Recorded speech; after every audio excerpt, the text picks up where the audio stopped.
Don't be afraid of Chrom's up B. While there are many ways for Chrom to make it back to stage, his up B is his biggest weakness and easy to edgeguard. I won't go in depth on his good recovery routes and will mainly focus on the ones that require his up B, so here we go. Starting with his good routes, his best option is to just air dodge to ledge. If he does this perfectly, he will only be vulnerable for 3 to 5 frames depending on his positioning when snapping to the ledge. This can be hard to cover, but it ultimately just comes down to timing, and is the same as catching any other air dodge to ledge. Besides this, he has a decent mix-up with an aggressive up B or aerial if you become too comfortable catching air dodge. He has other mix-ups as well, such as jumping straight onto the stage or air dodging past you. These can all be difficult to cover, but his up B is much less so. Let's talk about up B in general. It has armor at the start and a decent enough starting hitbox. However, on his way up, he is completely vulnerable for multiple frames. While it might be difficult to time air dodge to ledge, up B has so much shut up that it can be easily caught every time. Let me reiterate that he has no hitbox as he comes up to challenge you, and that any hitbox of any size, as long as it connects with him, will work. I also want to mention his up B spike jink. If he hits you with the initial hitbox, you can DI and SDI away to always land on stage. It doesn't leave you in a good position, but you're not dead. If you get hit by the end of up B, then it really is your fault for already making a mistake. How could this happen to me?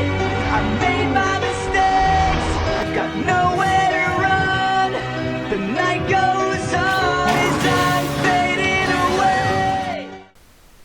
Now let's talk about his up B spacing mix-ups. These mix-ups are all reactable. Besides the startup and sound cue of Chrom's up B, he also has to drift, jump, or air dodge to any of these positions. Use Chrom's positioning and previous habits to inform your reaction. His first 3 mix-ups can all be covered in the same way. Stay on stage and throw out a hitbox or counter. You can try and spike him, but that is just a tad bit more difficult than necessary.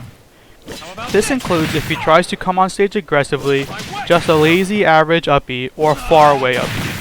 Although you might need to walk a bit further for this one. The easiest way to catch these is to counter, but any hitbox will do. If Chrom goes high with his up B, you should always try and challenge his return. Don't jump off stage unless you're really confident, or try to parry it. Instead, just throw a hitbox or counter.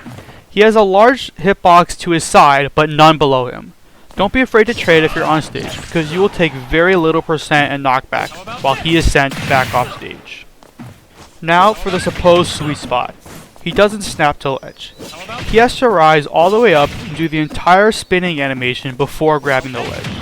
It is true that he is lower, but the truth is that he is just as vulnerable. Counter should not be used because they most likely won't hit due to how low Chrom is, unless you have privilege of course.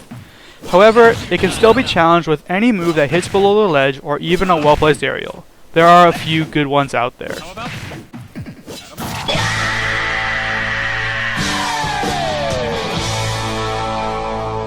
This encompasses all of Chrom's potential mix-ups with up B. Most of them can be covered with a well-placed attack or just the B button. Some might say that this is too hard, but a good player should be able to nail this every time. Never waste a chance for an easy stock. And none of my advice takes into account the many ways that you can pressure the Chrom player while they're off stage, to try and force certain options and so they can't drift in for free. Good luck, and don't be afraid of Chrom's up B.